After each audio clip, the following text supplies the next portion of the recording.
Flashback. Like missionary legs up, yeah. Oh no! Was he staring at her like in her eyes? Yeah, like deep eye contact. Oh no! Deep eye contact. I'm like feeling traumatic thoughts, like seeing her with another person. It's a lot. It's a lot. But I think it's something everybody should do just to test. I know. You know what? One debt to society later.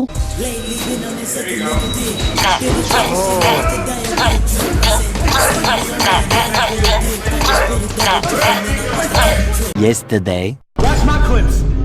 Watch my clips. You want me to watch your clips? Watch my clips. Much later. Can you please wait with Sneako? Yes. Okay, perfect. They're with you? Yes. Have fun, guys. Thank you. 7 hours later. Just when you thought Sneako couldn't get any more pathetic, he decided to step into the dome with ex-champion Sean Strickland, and motherfucker was getting battered, cooked. Strickland was mixing the motherfucker up, jabs, hooks, and uppercuts. It really left Sneako looking fucking ridiculous. Watching this interaction really only put two thoughts into my brain. One of which was, Sean Strickland didn't need to go that hard. But why did he? I know for a lot of people out there, especially for Americans, Sean Strickland is their id. Which I'm not going to explain what an id is, but if you're really curious and would like to know more, you guys can go check out FD Signifier's video on Mike Tyson. It explains it to detail kind of what the id is. Basic rundown, the id is the guy we unconsciously want to be like. Like, you don't want to say or do anything that he does, but you kinda do. I mean, the only reason why we get people like this is because of ego. When I look at Strickland, I don't see a thoughtful leader who's gonna revolutionize the way I think. I see a ripped motherfucker who can land those right hooks, check them kicks, and land them right jabs. Like, bro, did you see UFC 297? That shit was fucking close. Good fucking scrap that I thought it should have been a draw or Sean Strickland should have won. Even bald-headed Dana White thought that Sean Strickland should have won. I had it 2-2. Going into the last round, and I thought Strickland won the last round. All this to say that Sean Strickland is a monster, and he will hurt anybody to satisfy his ego, especially after his loss. But I can already hear some of you motherfuckers saying that Sneako wanted this fight, that this fight was consensual, he didn't go that hard. Sean Strickland just wanted to show him what it was like to be a man. And to that I say, what's up with Nina? For those of you guys who don't know, Nina is a YouTube content creator vlogger where if you're curious about all things UFC and behind the scenes, she's the place to be. Anyway, she was vlogging her experience with Sean Strickland at the gym, and she decided she wanted to show the champ some leg kicks. But Sean had a hilarious knee-slapping surprise for her. I'm gonna check one kick and she's gonna fall on her ass. He was going to check one of her kicks, which I don't know if you guys know what checking a kick does, but that shit can literally snap your leg into two. It happens to a lot of UFC fighters. Oh my goodness. When UFC fighters train kicks, they usually do taps, or they're wearing protective gear. Sean Strickland, with no pads and without warning, literally checked her kick. Ow, Sean, my leg! Why would you do this stuff to people who aren't even fighters? This to me feels like Sean Strickland is saying, I can break you, I can hurt you. Stupid. If he was willing to do that, of course he would try to kill Sneako, especially since he doesn't really respect him beforehand. And I was like, I'm not doing a podcast with Sneako. I hate influencers. You know that.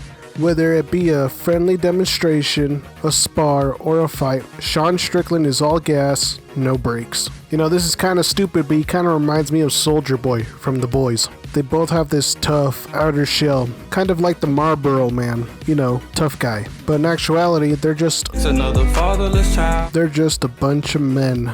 Broken men. What the hell are we gonna do without men? My other thought is, Sean Strickland didn't really need to put the hurt on this roach. As much as I dislike the motherfucker, there were other worthy champions that could have given him brain damage. I mean, you know it's bad when your biggest op like Hassan was even defending your honor. He's playing with him? Come on, dude. That's not playing with him. He stops playing here, okay? This is where he stops playing with him. If you think that the previous part is like him playing with him, You think that's playing, dude? You think those last couple of hits are playing? Are you crazy? And I'm not even defending Sneako like Mr. Wade. Look at how stupid and reckless this all is. Everybody with their phones out because, again, we'd rather get the video for Twitter than actually help the poor kid who's getting his brains beat in. I just think there are other people that have more of a right to bash his brains. Hassan has more of a right because you keep calling him lasagna. Mikey has right because you kept on saying jokes. Master to student. He's an idol of mine for being... It's like a master to the student. Actually, this is a leg heel lock. Charlie has a right because you called him a soy boy and you made fun of him for having a monogamous relationship. Bradley Martin also has a say because you tried to smoke in his gym. Hell, even the guy who fucked your girlfriend has more of a right to fight you. And then Jake Paul comes out of nowhere trying to defend Sneako's honor, which Strickland said that he doesn't want to fight Jake Paul because he caters to children and is an influencer. He's the guy that beat up all the retired MMA fighters. If you look at how many fights he sells, he doesn't sell. He doesn't do money. He doesn't sell tickets. He doesn't do that well. And because you have to understand his audience are children. I don't want kids. I don't want 7th graders to be like, oh, Sean Strickland. I don't want that audience. Fuck the woman. Fuck the woman. What? Which, newsflash, Strickland, Jake Paul has done more for women and for kids, which is a funny sentence to say.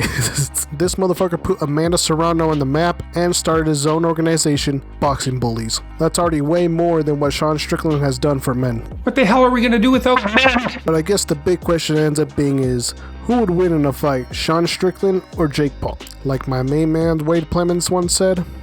Guess we'll find out. But at the end of the day, they both got what they wanted. Once again, Sneako gets some attention, and Sean Strickland gets to kill somebody.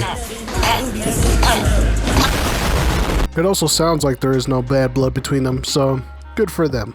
But let me know what you guys think. If you have a terrible opinion, I will probably ignore you. And a special thanks to all the small cocks who have subscribed recently. I will do my best to bring you content. Can't promise you the best, but I'll bring you content. At the time of the recording, I just hit 60. I appreciate every single one of you guys.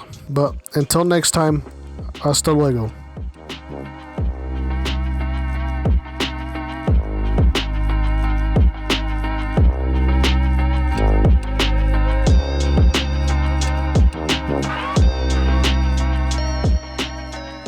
Men.